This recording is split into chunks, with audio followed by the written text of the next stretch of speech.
Hello po mga lods. Today's video po, tuturuan ko po kayo o ipapakita ko po sa inyo kung paano po kung makaka-encounter po kayo ng problemang ganito na kalimutan yung enter password ng BIOS. So gagawin natin is paano ito i-reset. So ito, alisin muna yung mga nakakabit dyan. Tapos siyempre tatanggalin yung cover, pupunta kayo sa board, motherboard nya. So hanapin natin yung yung reset ng CMOS ng battery.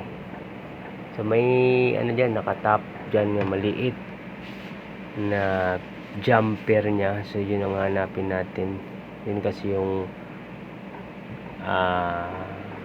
ating tatanggalin muna ng saglit para ma-reset yung CMOS nya, kasi nakasave dyan ang BIOS sa CMOS nya.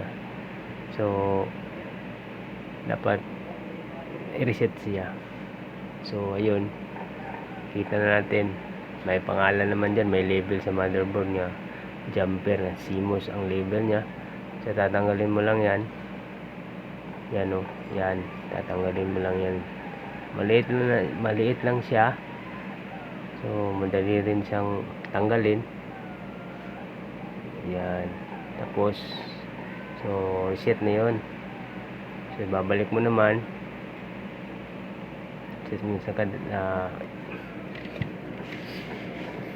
yan, babalik mo para ma-reset siya. So kasi mga customer po natin naglagay ng password, hindi naman nakaligtaan, kaya yun, bumalik dito sa atin. So yun, pagka nagawa na natin yun, ikabit natin yung mga nya, mga paraphernalia nya, yung VGA cord, power cord, at saka isabay nyo na rin po yung mouse at keyboard para function na siya.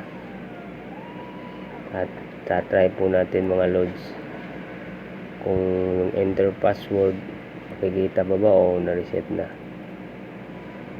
So yun natin mga loads, tatry natin kung effective ba. Yun, makita na yung nya, brand nya, kasi kung di yung na-reset, enter password pa rin makikita dyan. Okay, so yun, so napunta na tayo sa BIOS nya. So back to normal siya, na-reset siya. Pwede natin dyan, pwede na tayo mag-settings niya kung gusto natin. Ayun, so okay na siya mga loads.